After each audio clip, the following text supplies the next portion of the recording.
Достар, сәлем, каналыма қош келдіңіздер. Бүгін сіздермен миксерсіз және де таразысыз 12 қасық деп аталатын пирог дайындайтын боламыз. Видеоның соңына дейін қарап, каналыма тіркелуді ұмытпаңыздар. Бізде бұл пирогта барлық құрамына қажет заттарды қасықпен өлшеп алатын боламыз. Мен осындай үлкен ас қасықты қолданатын боламын. Тура осы ас қасықпен барлығын өлшеп алдым. 12 ас қасық ұн керек болады бізге. 12 ас қасық қант керек болады. 12 ас қасық күнбағыс майы керек болады. Барлығын осы қасықпен өлшедім. Одан кейін бізде сүт 12 ас қасық және де 3 жұмыртқа. Одан кейін бізге 1 ас қасық разрыхитель, яғни қопсытқыш керек, және де 1 лимонның сыртқы қабығын үкіштен өткізіп алдым, және де жарты лимонның суын қолданатын боламыз. Лимон қоспай қойсаңыздар да болады, бірақ лимонмен ерекше дәм беріп тұрады. Ең бірінші біз ыдысымызға қантымызды саламыз, үстіне 3 жұмыртқамызды қосамыз. Осының барлығын венчиктің көмегімен немесе шанышқы болса, шанышқының көмегімен араластырамыз. Бізде қантымызбен жұмыртқамыз жақсылап біріккенге дейін осылай араластырып тұруымыз керек. Одан кейін бізде массамыз сәл көтеріліп, сәл ағарған кезде, шамамен осындай болған кезде біз үстіне күнбағыс майын құятын боламыз. Күнбағыс майын құйдық, одан кейін үстінен сүтімізді құямыз. Осы екі қоспа қосылғаннан кейін тағы да біз жақсылап осы сұйықтығымызды араластырып алатын боламыз. Барлық біздің сұйықтығымыз жақсылап толықтай бірігіп араласқанға дейін осылай венчиктің көмегімен жақсылап араластырып алыңыздар.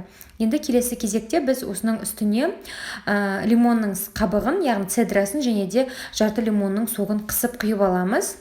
Одан кейін қайтадан венчигіміздің көмегімен жақсылап тұрып араластырып алу керек болады.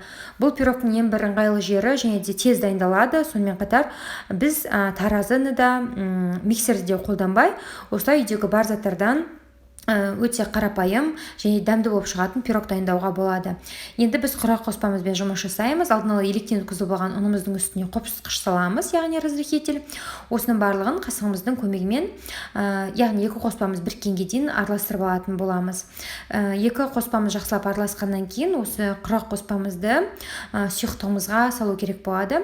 Сұйықтығымызға толықта барлығын сала саламыз. Енді венчигіміздің көмегімен жақсылап біріккенге дейін барлығы араластырып алу керек болады. Негізгі қоспалардың барлығын қасықпен өлшегенде біз қасығымызды, мысалы, ұнды салғанда ұнымызды толтырып салмаймыз, қасықпен бірдей болатындай қылдырып 12 қасық мөлшермен өлшеп алатынбыз. Енді қараңыздар, менде міне осындай сұйықтық пайда болды. Қатты қою да емес, қатты сұйық та емес. Көріп тұрғандарыңыздай міне осындай сұйықтық пайда болды. Енді мен формамызды дайындаймыз. Менде форма кольцо 20 сантиметрлік диаметрде пісірдім. Астына осылай фольга төсеп алып, сұйықтығымызды толықтай құйып 180 градуста 30-35 минут пісіреміз. Піскен піспегенін біз шпажканың көмегімен тексеріп алсақ болады.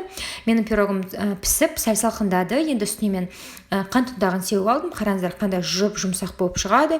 Өте дәмді, оңай жасалады және де жұп-жұмсақ. Қазір сіздерге кесілген түрін көрсетейін. Қараңыздар, міне бізде осындай пирог дайын болды, күшті болып шығады. Қаларыңызды сәндесеңіздер де болады, немесе сәндемей осы қант ұнтағын сеуіп берсеңіздер болады. Келесі кездескенше.